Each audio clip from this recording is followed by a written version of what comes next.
What's going on, guys? Welcome back to the video here in the Water Juice channel, and welcome back to my review of CBS's top 100 NFL players list for 2021. Now, in a video a couple days ago, I went over 100 through 51, and now we're going to be doing 50 through number 1 in today's video. I hope you guys are excited. Make sure to smash that like button, hit notification bell, and the subscription button as well. Join the Juice Club.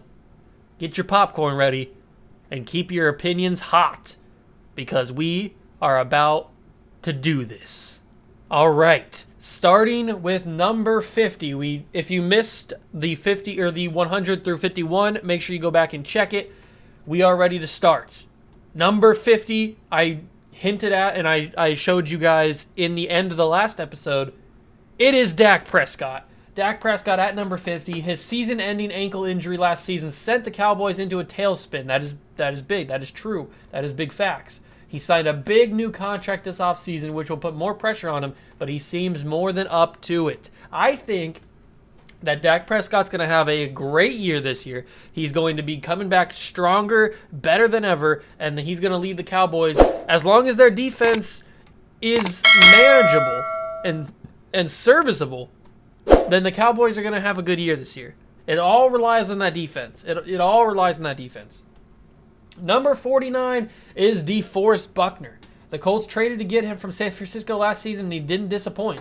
He showed off his power on their line, and he continued to be able to provide pressure as a down player, getting 9.5 sacks. DeForest Buckner is an interesting one for me. I think he should be higher, honestly, because I am a really big fan of DeForest Buckner. I think he's one of the better interior linemen in the league. I think he's one of the better pass rushers in the league, and he doesn't really get a lot of credit.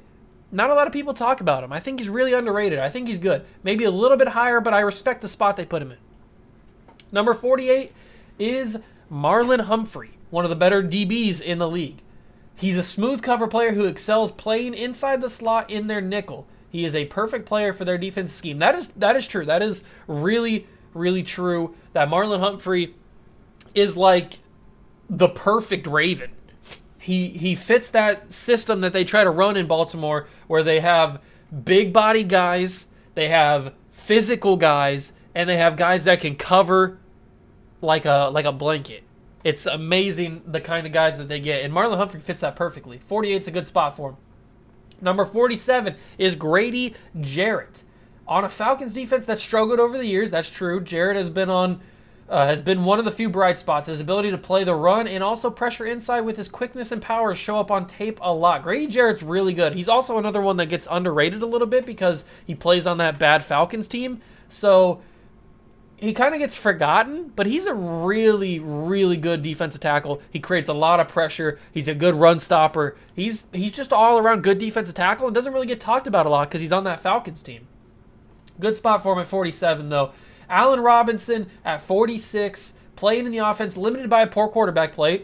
Big facts. A theme of his career, he still caught 100 passes for 1,250 yards and 6 touchdowns. If Justin Fields is the real deal, which he presumably will be, Robinson will finally have a legit quarterback throwing in passes. Now, Allen Robinson's one where I thought that he was trying to force his way out. I guess he's not trying to do that anymore because now they have Fields there.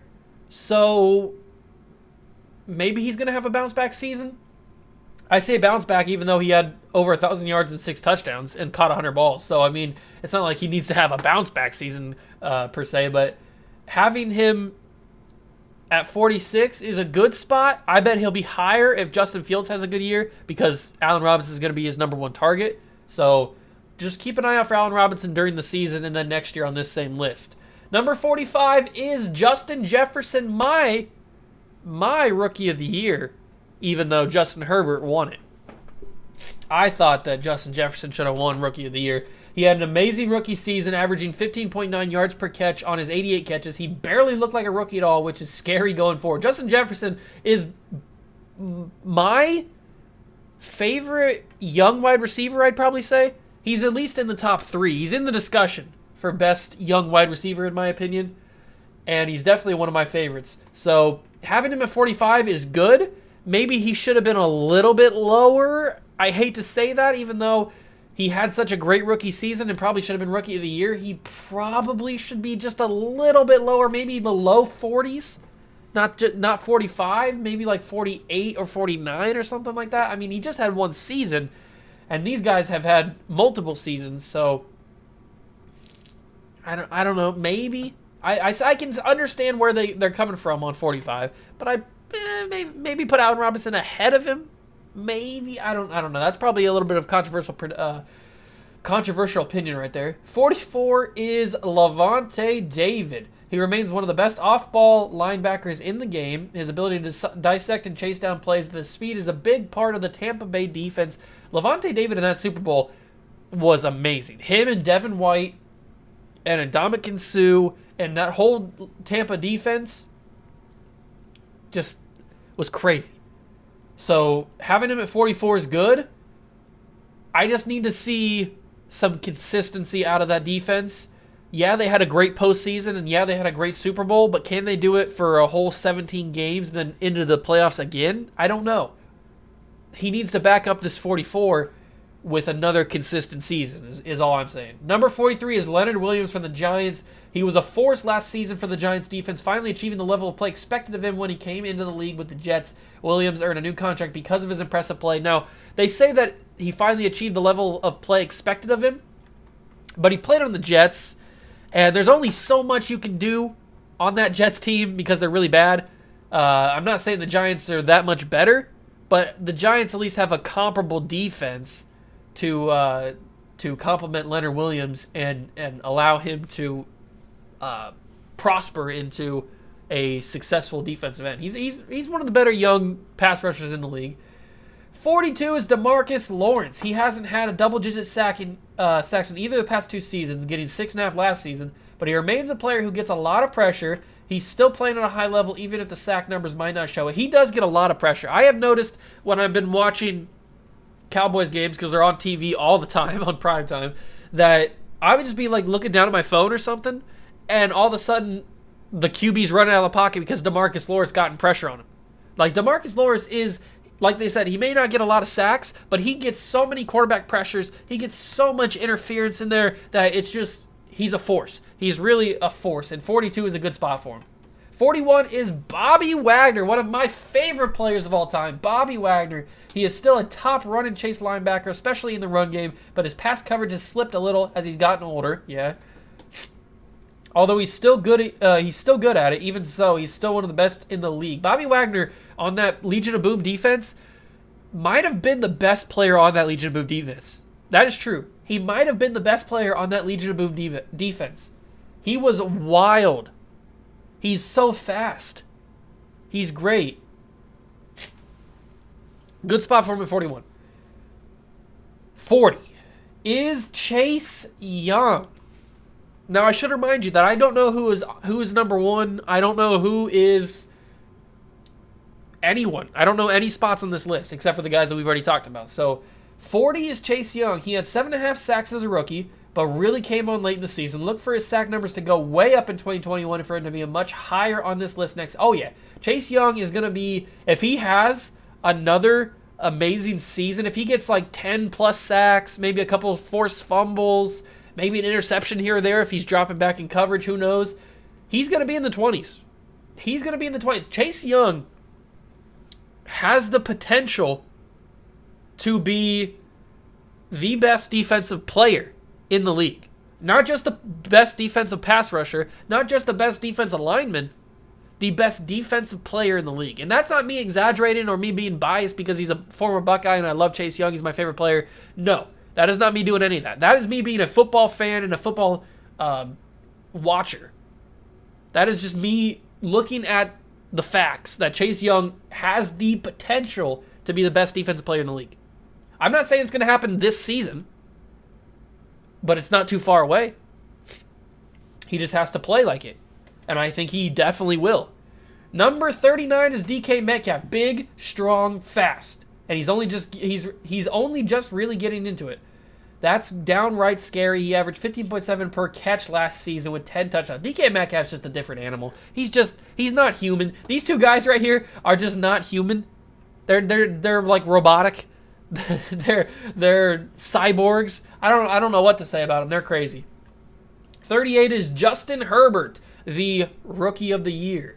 He surprised a lot of people with how he played as a rookie starter, but he was only scratching the surface. This is a franchise passer who will be a star for the next decade. Now, I agree with him. I think he's going to be a very good player. He had a good rookie season. He's probably going to be their quarterback for a decade. He's not going to win anything in LA, but he's going to be a Phillip Rivers type. He'll be better than Phillip Rivers because he can move around. He's more athletic than Rivers was. And he's probably got a bigger arm than Rivers does. 38's definitely a good spot for Justin Herbert. I think he's going to have a good season, like I said, but 38's a good spot. 37 is Alvin Kamara. He's one of the special airbacks in the league, capable of beating you in the passing game with his ability to run inside. I just wish he got more carries. Now, they say that they wish he got more carries, but do you wish he got more carries? Because that's a lot of work for a running back. Just look at what happened to McCaffrey. McCaffrey got a lot of carries and a lot of touches out of the passing game, and now he's been a little bit injury prone. So, do you want Alvin Kamara to get a lot of carries? I think he's going to have a good season like he always does, and 37 is a good spot. I'm just a little bit worried that he's going to get too many carries and then get a little bit banged up. 36 is DeAndre Hopkins. In his first season with the Cardinals, he got 150 passes for 1,400 yards, 6 touchdowns. He was targeted 160 times, second most in the league. DeAndre Hopkins is a special kind of guy. He is probably, arguably, the best wide receiver in the league. And having Kyler Murray throw to him seemed to work out for him. I'm surprised he's not higher on the list. I could definitely see him being in the low to mid 20s. But 36 is okay, I guess. I'd probably put him a little bit higher, maybe the high 30s. Well, I guess low 30s, like 30, 31, around that range. But 36 is okay, I guess. 35 is Darren Waller. He is a pure pass-catching tight end who creates real problems for teams in matchup situations. He is a receiver playing tight end. That's funny. He is a receiver playing tight end because technically Darren Waller came out as a wide receiver out of college and then moved to tight end. So he is a receiver playing tight end, basically. And Darren Waller is a special guy because he is such a mismatch. He's such a mismatch for any DB or anything that he's really turned himself into a good tight end, like top 5, top 3 tight end in the league. That's how good he's turned himself into. 34 is Tyrann Mathieu. This hybrid safety is the perfect player for the modern game. He can blitz, he can cover, he's good in the run game, and he can turn the opposition over. Tyrann Mathieu is a good guy. He is a good player, good free safety. 34 is a real good spot for him. 33 is Devin White. In his second season, he emerged as a star in the making. He was dominant against the run and played well in coverage, but he also excelled as a blitzer. This is the best. The best is yet to come. This part right here, he excelled as a blitzer. Devin White is so fast. It's scary how fast he is. I think he ran like 4.4 speed. So a linebacker with 4.4 speed blitzing you is not going to be fun. He's definitely deserving of a 33 spot. 32 is Cam Jordan. He was dominant. He was a dominant force on the edge of the Saints defense, even if his sack numbers fell off from 15.5 to 7.5 last season. He still had a lot of pressures and made life tough for opposing quarterbacks. Cam Jordan's kind of dropped off a little bit. I don't want to say that he's dropped off too much because he's still a very productive player, but he's getting a little bit older. He's dropped off slightly. I mean, he's not what he used to be. And maybe this season he's going to have a bounce back year. I don't know. This Saints team, who knows what the Saints team is even going to be because they have no more Drew Brees. So who knows what they're going to do. I don't know. 32 is a good spot, maybe a little bit lower on the list for him, but in my opinion, but 32 is a good spot. 31 is Fred Warner. He is one of the best off-ball linebackers in the game. He is smart, can run, and knows how to get to the football. He's finally starting to get his due. Fred Warner is, in my opinion, the best middle linebacker in the league right now, and having him at 31 is a little bit disappointing. I thought he would be a little bit higher, but, I mean, I can understand where they're coming from because he's still pretty young. But even though he's young, I'd still have him in the 20s, maybe even in the teens, because he's just that good in my opinion. Moving on to 30 through 21, we have Chris Jones. He continued to be a force inside for the Chiefs defense, both in the run game and the pass, pushing the pocket. His sack number fell from 9 to 7.5, but he's still impressive in getting pressure inside. Chris Jones is probably the best defensive tackle / pass rusher in NFL right now. 30 is a good spot for him. 29, Lamar Jackson is played. His play trailed off some in 2020 after winning the MVP in 2019, but he is still a dangerous quarterback who can take over a game. He should be a better passer in his third full season as a starter in 2021. Now, Lamar is different because he is such a dynamic runner. He's not that good of a passer. He's still a really good passer. He's got a big arm. He can get it down the field, but I don't think he can read the defenses as well as some of the other quarterbacks in the league, so that kind of holds him back a little bit, and I feel like he relies a little bit too much on those legs. Don't get me wrong, he's still a dangerous quarterback, and he's still a threat whenever you play the Ravens, so having him at 29, I'm actually surprised he's not higher on this list. I respect CBS for not putting him as high as I probably thought he would be, because this is probably where I would have Lamar too. At 29. 28 is Julio Jones. Now, who knows where Julio Jones is going to get traded to? He may have even be traded by the time this video goes up today, so who knows? But injuries limited to 9 games last season, which cut his catches down to 51 from 99 in 2019. He still averaged 15.1 yards per catch, which shows he's far from done. The big question now is whether he will be traded. Right there. He will. There's no big question about it. He's going to be traded. It's just the big question is where he's going to get traded to. So, my opinion is the Patriots, but I also said, well, that's my fan opinion, but my real opinion is the Titans. I think he's going to go to the Titans. 28 is a good spot for him. 27 is David Bakhtiari. He tore his ACL in December practice last year to cut short another impressive season protecting the blind side of Aaron Rodgers. He remains one of the best pass-blocking tight ends in the game. Yes, he is. 27 is a good spot. Quentin Nelson at 26. He is one of the best run-blocking players in the game, but his pass protection is good as well. He's a complete player who always seems to find a way to get a highlight reel block in every game. Quentin Nelson is, pound for pound, probably the best offensive lineman in the league right now. And that's saying a lot because there's probably some more offensive linemen up at higher in this list. But in my opinion, he is probably, if not the best, he's probably top 3. So 26 is a little bit low for me, in my opinion, for him. But, I mean, I respect what they did with him. 25 is Joey Bosa. Injuries limited him to 10 starts last season, which is why his sack number dropped from 11.5 to 7.5, but he still remains a handful off the edge for any offensive tackle. Joey Bosa always seems to get hurt. He can really never stay healthy. He had that problem in college. He's had that problem now in the NFL. He's still a really good player.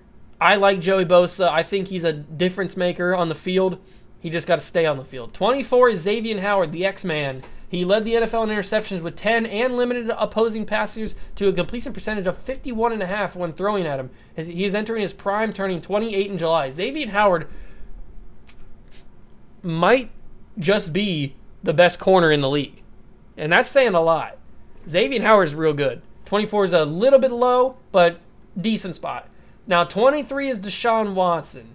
If he can remedy his legal issues, he's still one of the game's best quarterbacks. He's coming off an amazing season where he led the league in passing yards, playing with a bad team. Now, I've stated this before in my videos talking about Deshaun Watson, that I don't think Deshaun Watson plays in the NFL this year, let alone playing for the Texans. So they're a little bit more optimistic than I am. I wouldn't even have Deshaun Watson on this list. Not because I think he's a bad guy. I don't really know what to believe with this whole legal situation that he's going on with. It's very simple. If he's convicted, if he did these things, he's a horrible guy. He should be in prison. If he didn't, he should still be maybe suspended for like 3 games, 5 games, something like that, and then he can come back and play for the Texans. I don't care. That's what it's very simple. There's really no in between. So I wouldn't have him on this list, but I see where they're coming from because of his on the field potential and on the field play. Number 22 is George Kittle. Injuries limited him to 8 games last season, but he still caught 48 passes with 2 touchdowns. When he's healthy, he's one of 2 best tight ends in the game. Now, this is where I was talking about the top 3 tight ends in the league. It's Travis Kelce, George Kittle, and Darren Waller. Those are my 3 top tight ends in the league. And George Kittle, at 22, if he didn't get hurt, he'd probably be top 10 because he's just that good. 21 is Christian McCaffrey coming off of an injury. He was limited to 3 games last season due to a variety of injuries. He rushed for 225 yards in those 3 games, also scoring 6 touchdowns. That's pretty impressive that he got 6 touchdowns in 3 games before his injuries. Healthy again, he should be back to putting up numbers among the best backs in the league. That is if he can stay healthy. He's got a lot of miles on him already. The Panthers have been just driving him right into the dirt. And I just hope that he can stay healthy this season. 21's a good spot for him because who knows if he can stay healthy. Number 20 is Khalil Mack. He had 9 sacks and continued to be a force off the edge. He hasn't had double-digit sacks since 2019, which is a concern, but he's still... They make that seem like it's been so long. 2019 was just the season before 2020, obviously. So it's just been 1 year that he didn't have double-digit sacks. And they make that seem like it's been a long time, but it's only been 1 year. He's still top D-edge rusher. He is. I'd have him a little bit lower, maybe in the mid to low 20s, mid to high 20s.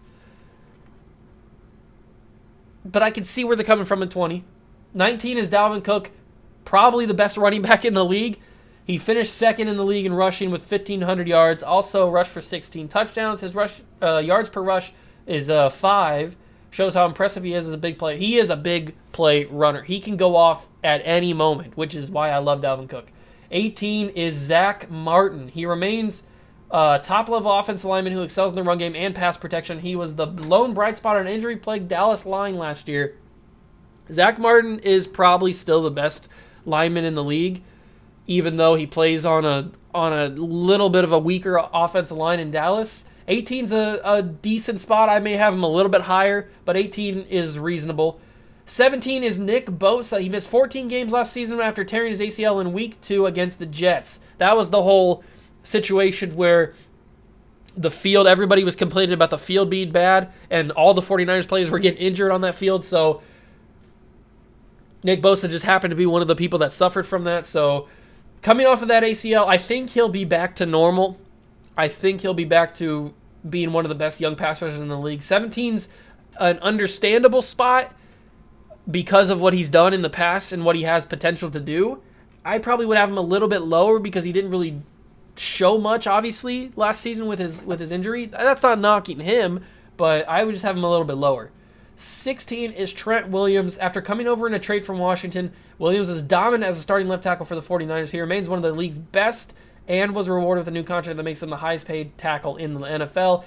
I'd probably say that Trent Williams is the best left tackle in the NFL. And that's not much of a stretch. That's not really a hot take or anything. I just really like Trent Williams. I think he's one of the best. 16 is a good spot for him. 15 is Jalen Ramsey. I love Jalen Ramsey, man. He was back to being a top-level corner last season for the Rams defense. He can excel at man coverage, but he's improved in his zone play as well. He can take away a receiver in any game, which has great value. He's really a number one corner. He can take away your number one at any moment, and he can take away the whole game. So I think this is a good spot for Jalen Ramsey. I may have him a little bit higher, but that's just my opinion. Number 14 is Jair Alexander. He has emerged as one of the best cover players in the league. He isn't a big corner, but he makes up for it with his aggressive style. He does play with a very aggressive style, kind of like that Jamal Adams, Derwin James kind of aggressiveness. That's what I kind of get the vibe from him. And he's a very good corner, very good cover guy. He's really good. I'd probably have Ramsey ahead of him, but that's just me. 13 is Tyreek Hill. He scares defense with his big playability, which opens up the Chiefs' offense. He can't be handled in one-on-one situations, and he had a career-best 15 touchdown catches last season. He cannot be covered one-on-one. If you're covering Tyreek Hill one-on-one, you already lost. You have to cover him. You have to cover him, double cover him with maybe even safety help over the top. I don't know, maybe triple cover him. I don't even know. But he's just too dynamic. He's too fast to be covered one-on-one. There's no corner in the league or safety in the league that's going to be able to keep up with him, which is why the Chiefs offense is so dynamic, because they have other guys. They have Travis Kelce. They have other guys like that who can make big plays, who can catch the ball and be just as dynamic as Tyreek Hill. So that's why people are scared of the Chiefs. Number 12 is Stephon Diggs. I'd have Stephon Diggs a little bit higher. He led the NFL in catches with 127 and 1,500 yards in his first season with the Bills. He helped make Allen an MVP candidate last season. I think he's going to do that same thing again, which is why I have Josh Allen as the MVP this year. I would probably have, like I said, I'd probably have Stephon Diggs a little bit higher, maybe top 7, 6, around that area, because I think he is. If DeAndre Hopkins isn't the best receiver in the league, it's definitely Stephon Diggs. 11 is Derrick Henry. Probably should have been the MVP this past season. He rushed for an NFL-leading 2,020 yards last year, getting the Titans to the playoffs again. He is a bruising runner who has emerged as one of the best weapons in the game. Derrick Henry, do you really want to tackle this guy? No. Nobody wants to tackle this guy. That's why he rushed for 2,000 yards, because nobody wants to tackle this guy. He is the best running back in the league besides Dalvin Cook. Probably should have been the MVP this past season if it wasn't for Aaron Rodgers. And is probably going to be the Madden 22 cover athlete. I'd probably have him a little higher. And now we get to the top 10, ladies and gentlemen. We are coming down to the wire. Josh Allen is 10. In his third season, he blossomed into an MVP candidate. His ability to move and make plays made him a tough quarterback to defend. The biggest growth, though, came from the pocket. He did. He used to be just a runner. He could throw the ball, obviously, pretty well, but he used to just rely a lot on his legs. But he's got a rocket, and he's going to have a good season. I've bet a lot of money, well, figuratively bet a lot of money on Josh Allen being the MVP this season. 10's a good spot for him. 9 is Myles Garrett. He had 12 sacks in 14 games. It showed his ability to be a game-changing pass rusher, rushing the passer. If he can play an entire season, he should be Defensive Player of the Year candidate this season. Yes, he probably should be and probably will be. Maybe even win it if Chase Young doesn't win it, which I'm betting Chase Young wins it. I wouldn't be surprised, obviously, if Myles Garrett wins it. He's definitely a top 10 player in this league. Russell Wilson is 8. Russell Wilson's a frustrating guy. Not because of his personality. I don't have anything against him as a person. He is a frustrating player because he goes off at the start of a season. Goes off. Let Russ cook is in full force at the beginning of a season. But then, for some reason, he just dies out at the end of the season. I don't know if it's because his offensive line is bad and it just wears him out or what. But he's got amazing weapons, especially if they somehow pull off a trade for Julio Jones. He's got amazing weapons. He's got a decent running back in Chris Carson. He shouldn't cool off like he does every year, but he does. So having him at 8, I'd probably have him lower, but that's just my opinion. He played loose and free early last season, had an MVP start. He cooled some down the stretch, but he remains capable of winning. He does, if he can keep it going all season, he's an MVP. But he just can't. He hasn't proven it. He's done it every single season. He started out hot and then dropped off. I don't know what it is. Number 7 is Davante Adams, another candidate for best wide receiver in the league. He led the NFL in touchdown catches with 18, even though he had little help from other receivers opposite him. He averaged 98.1 yards per game, the best in the NFL. Here's the deal. If Aaron Rodgers is in Green Bay, Davante Adams is the best wide receiver. If he's not, Adams is still top 5, but it's either Diggs or Hopkins, because Adams just not, Jordan Love's not going to be able to get it to him. And that's not taking away anything from Davante Adams. It's taken away from Jordan Love. Number 6 is TJ Watt. This is interesting. I don't think TJ Watt is that good. I shouldn't say that. I think TJ Watt's very good, but I don't think he's top 10 player material. There's other guys on this list, like these 3 guys right here, and even Jalen Ramsey or Trent Williams, that I would have probably ahead of TJ Watt. That's not me just hating on TJ Watt, but I just think that those guys down there are better than him. He led the NFL in sacks with 15. Yeah, like I said, I'm not saying that he's not a good player. He was the runner-up for the Defensive Player of the Year despite missing 1 game. He also a force against the run. Yes, he is. I just think that there's other guys that are a little bit better than him. Now we're getting to the top 5. Number 5 is Travis Kelce. He was second in the league in receiving yards with 1,400, which is amazing for a tight end. He also had 11 touchdown catches for 105 receptions. He is the best tight end in the league and on his way to the Pro Football Hall of Fame. Yes, he is. He is definitely one of the best tight ends in the league, if not the best. And having Tyreek Hill and having Mecole Hardman and Clyde Edwards-Helaire, all those other weapons on the Chiefs offense is a reason why he has 1,400 yards and 105 catches and 11 touchdowns, because it's too hard to double one guy and then the other guy goes off. So it's why the Chiefs are so dangerous. Number 4, I bet we can guess who the top 5 is. We already got Kelsey, we got Brady, we know Rodgers is up there. Who do you think the other 2 are? It's pretty obvious. So 4 is Brady. Those who doubt him learned another lesson last season. Stop it. He had some rough moments in November, but he was outstanding down the stretch and throughout the playoffs on the way to another Super Bowl victory. He's the GOAT. He's the GOAT. Yes. Anybody that says Tom Brady is not the GOAT either doesn't know what they're talking about, doesn't know football, or just blindly hates Tom Brady for zero reason. You can't argue with the fact that he's the GOAT. There is literally nobody better at any position. Tom Brady might be the best player to ever play the game. It's just he's different. He's built different. So, and this whole thing where people say those who doubted him last year learned another lesson, yeah. It's the same thing with LeBron James. Now, I know that LeBron just lost in the playoffs in the first round, but when you have a guy like that, it's the same with like Serena Williams or Roger Federer or Cristiano Ronaldo or Leo Messi or any guys of that stature, of that caliber. When they're in the playoffs or when they're in the postseason, whatever, or a tournament or whatever final thing they have in whatever sport they play, as long as they are there, you cannot go against them. That's why I was confused when people were saying that Kansas City was going to just destroy Tom Brady in the Buccaneers. Tom Brady, you cannot bet against him. Until he proves you wrong, you just can't do it. You're stupid. You're misguided.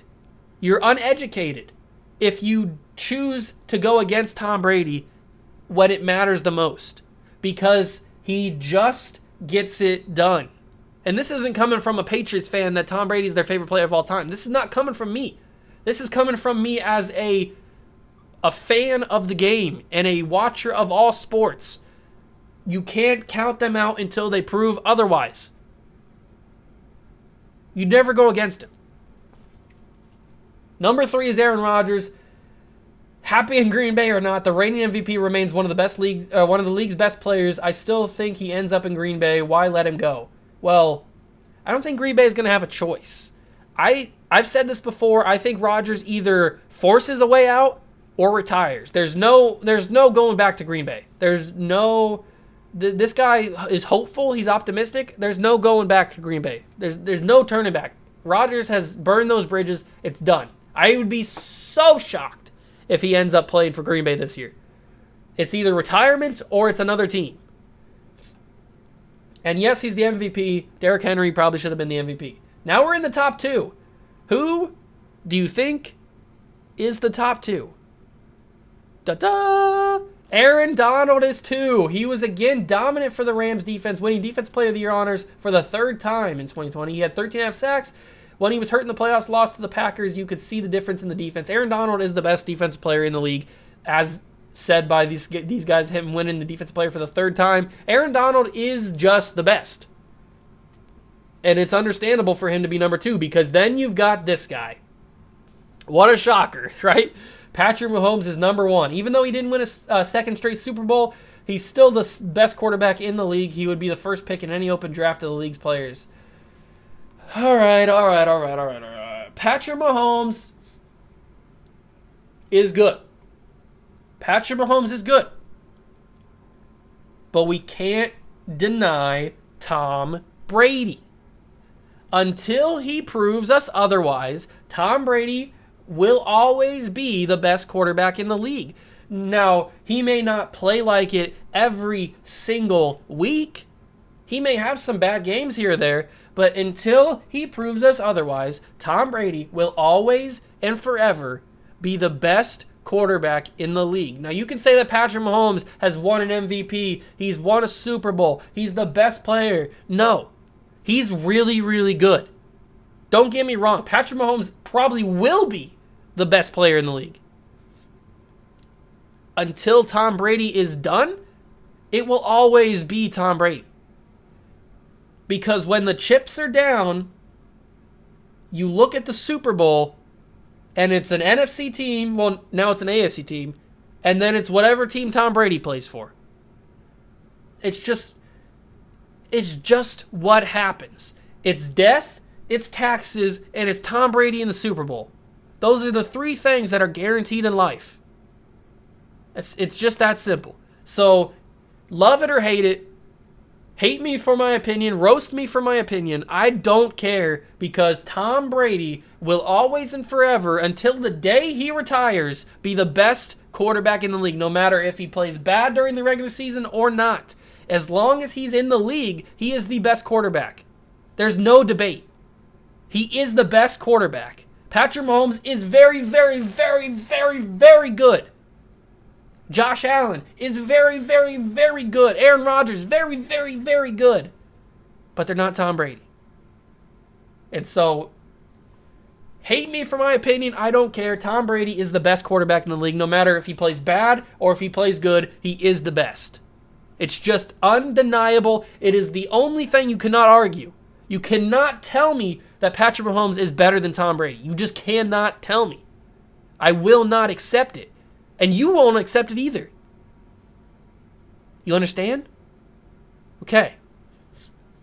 Sorry that I had to get so emotional there. I didn't mean to. Love you. All right.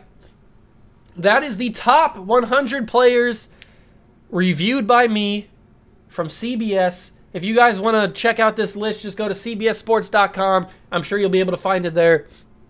Or just type in top 100 NFL player list CBS and it'll come up. So if you guys want to check it out for yourselves.